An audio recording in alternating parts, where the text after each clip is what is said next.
Coach Mo. Hey, it's Coach Mo. Hey, it's Coach Mo.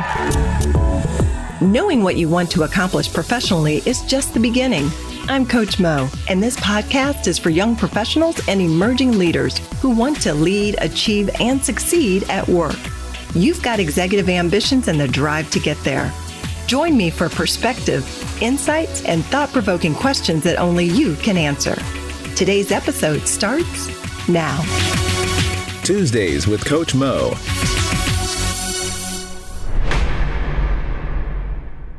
Confidence seems to be that evasive thing that everyone wants, yet there is some uncertainty on how to go about getting it. When speaking of confidence, there are often other words used interchangeably, such as self-assurance or self-esteem. So for today's purposes, I'm going to define confidence as a measure of certainty that we have in being able to complete a task or responsibility. Displaying confidence seems to be an unwritten rule for getting ahead within large organizations. Those we see as displaying, let's say, a outgoing personality or someone who holds their head up high and they know how to say all the right things at just the right time. But is this actually true?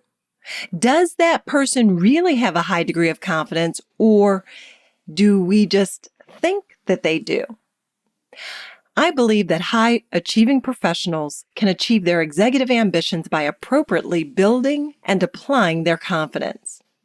So today I'm sharing what I believe to be good food for thought as you consider the level of confidence you have in yourself, such that you achieve a balance that is productive for you and supporting you in your forward professional progress. And I'm going to offer two general perspectives. One is from a research perspective, and two is what I've just actually witnessed firsthand in my coaching practice over the years. So a professor of business psychology at the University College London, Tomas Chamorro-Premuzic, who I like to refer to as Professor Tomas, shares insights of his research in his book, Confidence. Now, Professor Tomas describes two extremes of self-evaluation. On one end is overconfidence, and on the other end is humility, possibly even a degree of insecurity. Now, what I found particularly interesting in the book are the reasons why we find confident people to be so compelling. Well, he outlines two main reasons. First, they display desirable features of being charismatic, extroverted, socially skilled. And second is the tendency of others to equate confidence with competence. This is not necessarily a global phenomenon, but more so a way of thinking in the Western world. But you know what?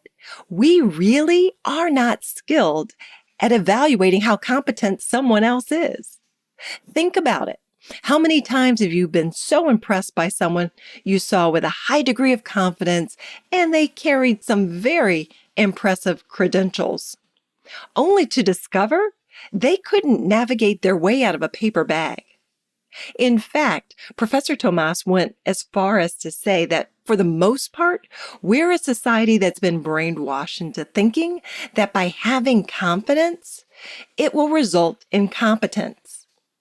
How often do you hear phrases said like, "You can do it, believe in yourself, you can make it happen"? Is this really true? So to a certain degree, is being overconfident a dangerous place to find yourself?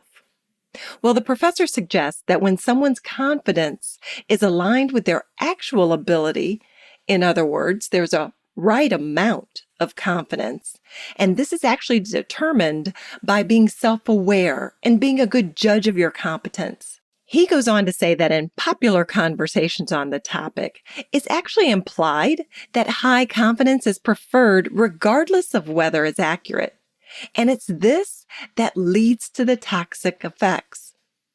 And so consider the other end of the confidence spectrum, and that is associated with humility.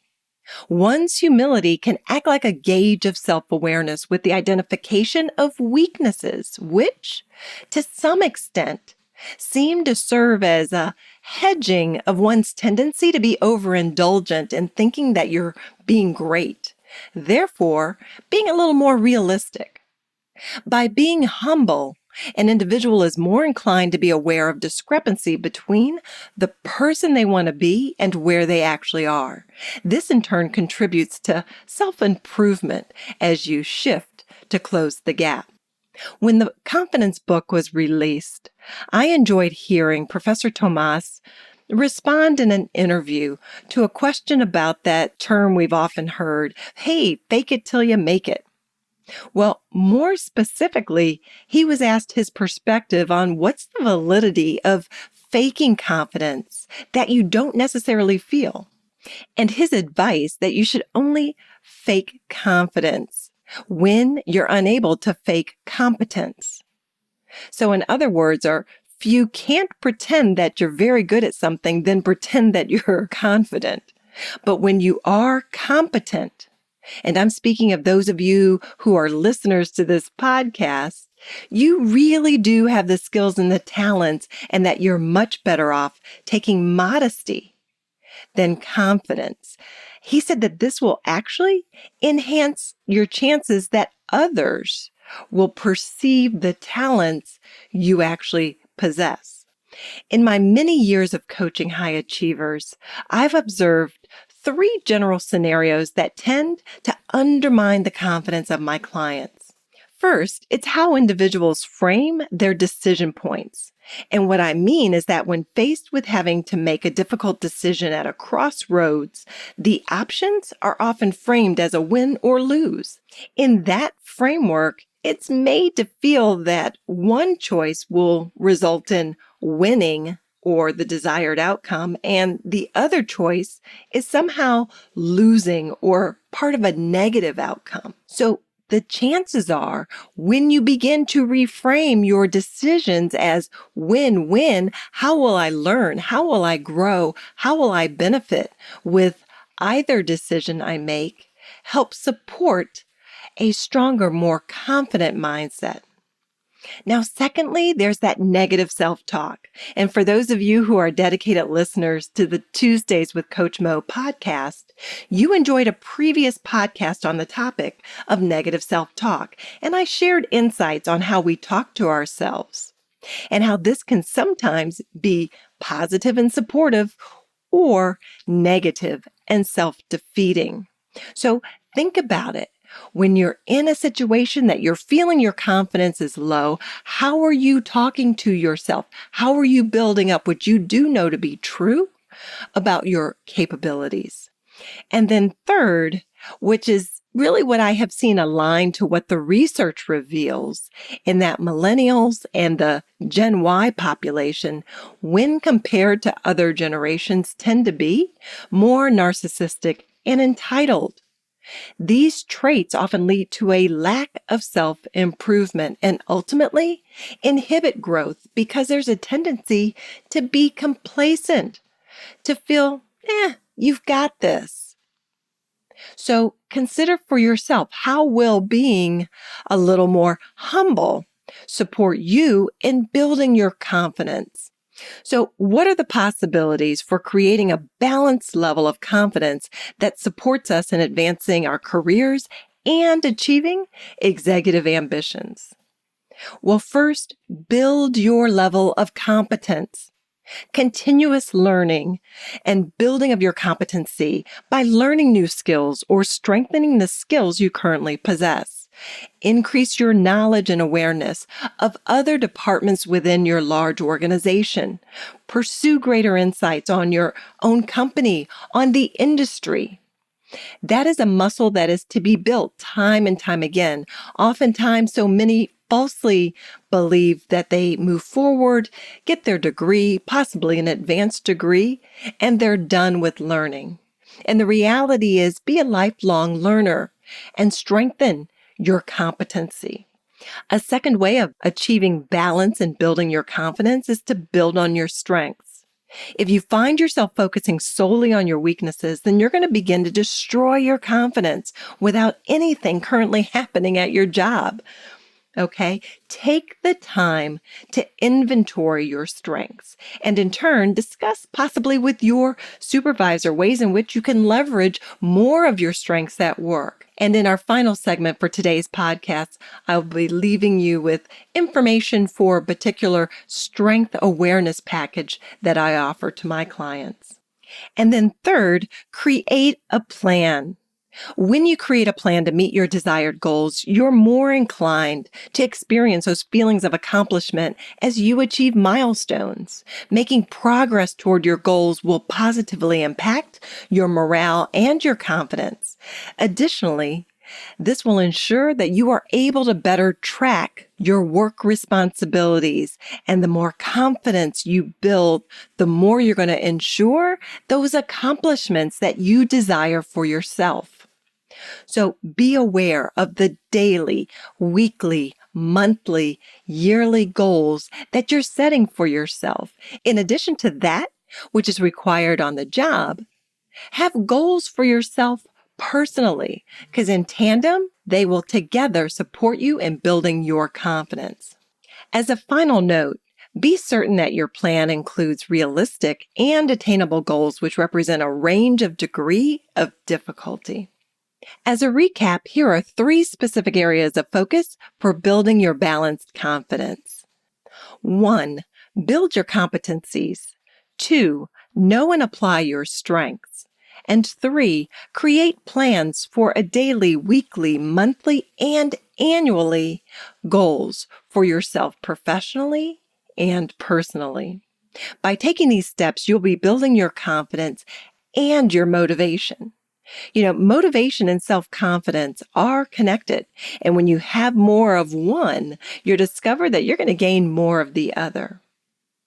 And now for Coach Mo Knows, a tip, coaching question, and a bit of inspiration.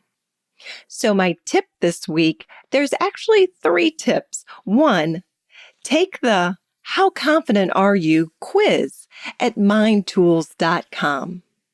2, grab a copy of the audiobook or the book, Confidence by Professor Tomas. And the actual title is Confidence, How Much You Really Need and How to Get It.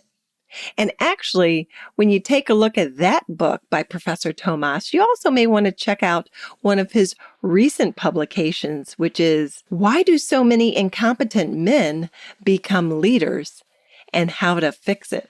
And 3, know and apply your strengths. As I mentioned earlier, I have a strengths coaching package that includes access to the online Clifton Strength Assessment.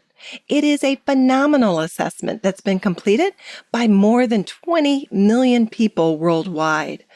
One of the things I often hear from clients is how accurate the Clifton Strengths report is.